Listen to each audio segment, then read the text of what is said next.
All right, guys, so we have the core support right here, and big problem with it. It is all crusty. This is, well, that used to be the battery tray many years ago. And it's also rust holes, just rot holes through all this. All of this is scaly. Right here, it's all scaly. So I'll have to cut that off the backside. And we're gonna get a new battery tray. I'm gonna get to work. I'm gonna use some of this peanut butter blaster, that's what I call it.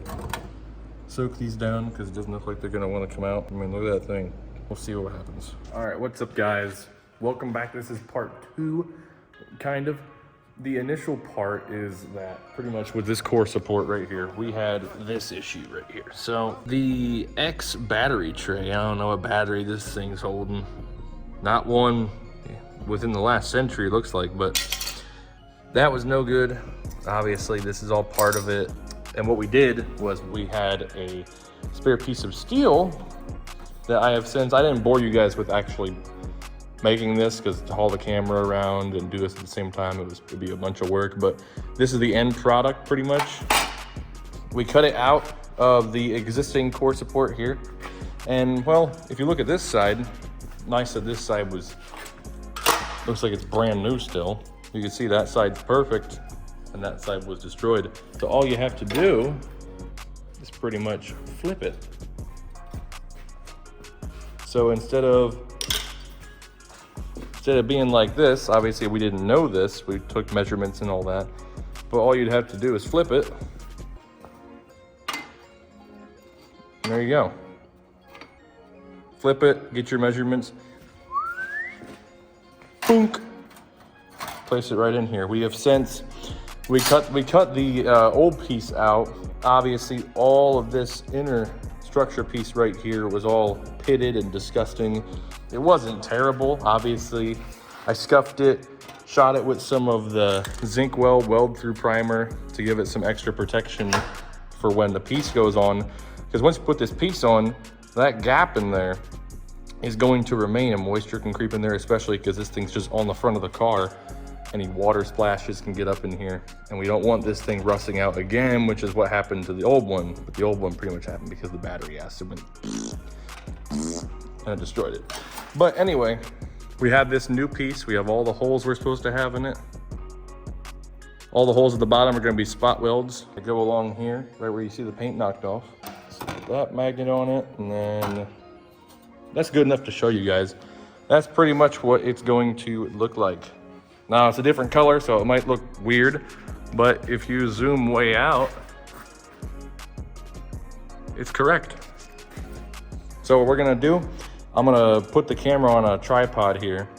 We're gonna get this thing in place, put a few tacks right here, one up here, one down here, just to get it in place, and then just slowly start working at it. I won't film the entire thing because it's kind of boring, because it's just bzz, with the air, cool it down, bzz, bzz, bzz, bzz, and then do that like about 3,000 times. So let me get the camera set up on a tripod, and then we'll start welding this thing. The weld splatter don't get on my camera. That would suck. You better move. You better move. Louis, my shoes. I ain't got no Louis shoes. I got new Louis on. I'll have to bend him up after we get the first tack in place as the helmet's slowly closing and I can't see anymore. Do one over here first. Okay then. It helps if you have a ground.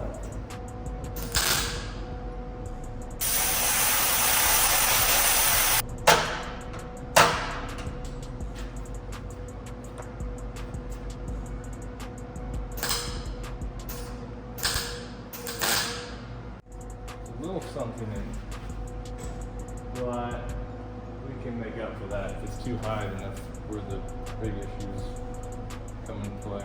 Oh, it's like perfect up there. I'm gonna get one up there.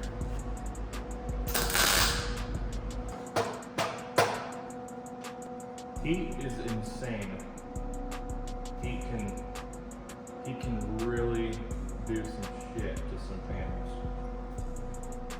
I learned that the hard way about 500 times working on this car in the past. Heat is bad. You need heat for welding, but It also moves the steel everywhere. Even though I tacked it over here, the steel over here moved a shitload. So you do that, so you put one here and one here because you have two pieces that are, they can flex either way. So what you do is you go here and here, and now, since this is held in between these 2 points, you can bend these up or bend them down, whichever, bend them, twist them, whatever you have to do in order to get them to fit nicely. And you hold it in place for a few seconds. That will also help with the heat. Now that he's held in place, the piece is a lot harder for the piece to walk around. Bottom doesn't matter too much. I might get one down here after I put one over here, but looking pretty decent so far. I don't like the top corner, but we can always modify it a little bit. Yeah, see, blew through. That's where it was a little rusty. Make sure it's a nice clean surface. Also, clip the ball off the end if you're using MIG. As clean as well as you can get. You're gonna have to walk him in. He's still flush.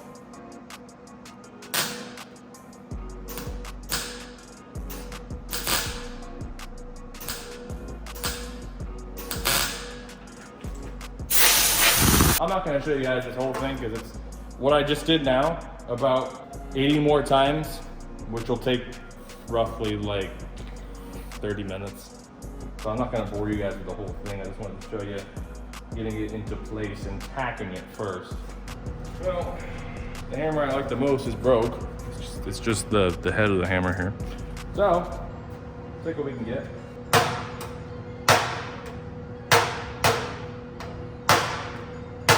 Again, this don't gotta be perfect because of where it's at on the car, but we want it as close as we can get it.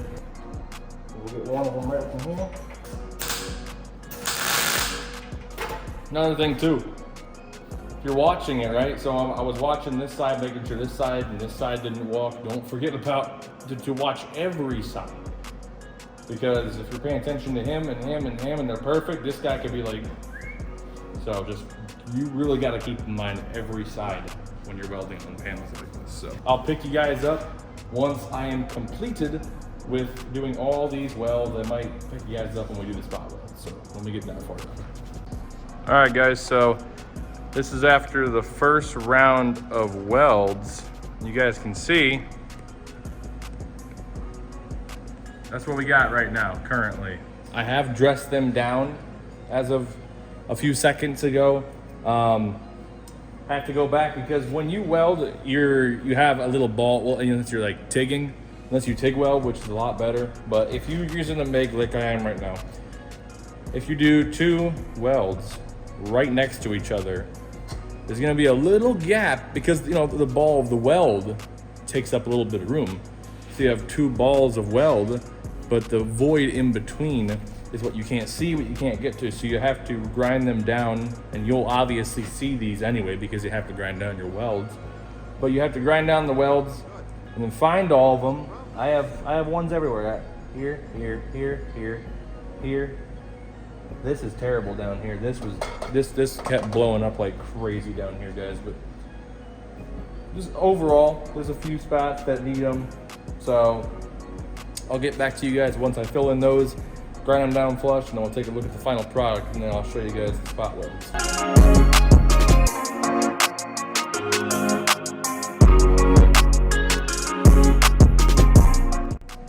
All right guys, so what we're gonna be doing now there are a few spots still that I still need to get to, but for the sake of time here, I'm gonna show you guys how to do these spot welds right here. Now there, I can see barely, beside this one was an existing hole in the back piece. Not a rust hole, but a hole. I don't know why it was there, but there's a hole there. I can see it right there. So that one might want to blow up a little bit on the back side. We'll have to see, but we're going to be switching the welder to D. That just means pretty much a higher voltage.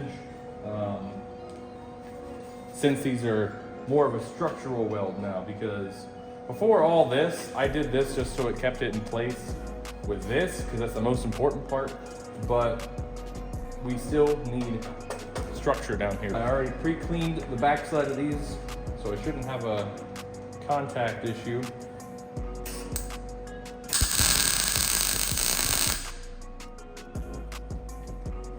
terrible. I didn't fill the hole in completely, which I would have. Get him tacked in place. Keep the screwdriver right here. And give him a tack.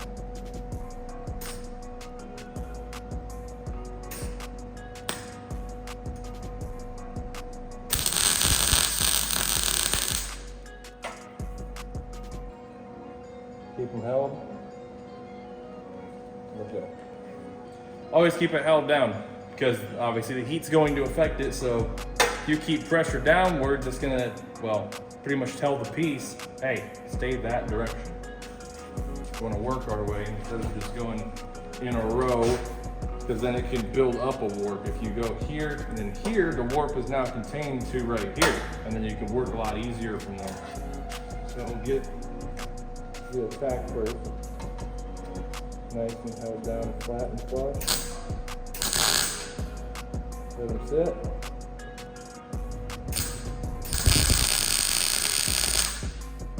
There you go. Where's my air going? God damn it. That one was damn good. Good contact as well. Keep them held, keep them held.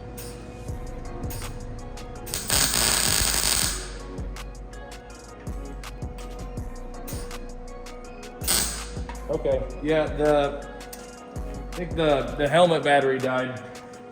Ow, gotta rock old reliable now. The thing you can't see shit out of, one of these. But, it'll work.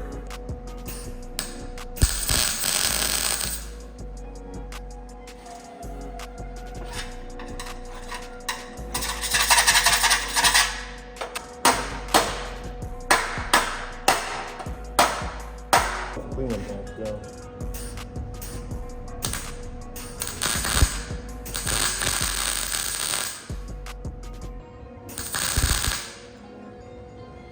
That one came out not terrible. Alright, time to grind it down and see what we got. Alright guys, and just like that, we are completed. Don't mind the line on my head, that's from the welding helmet. But these down here turned out awful. Freaking terrible. But the other ones, they're not awful. I still have to dress these down a little bit. I'm just really hungry. I haven't eaten dinner yet. I'm really hungry. So I'll finish these up at a later date. But yes, this now is completed. It can withstand me picking up the entire piece with it now. So anyways, now that that's prepared, we can start sanding the car.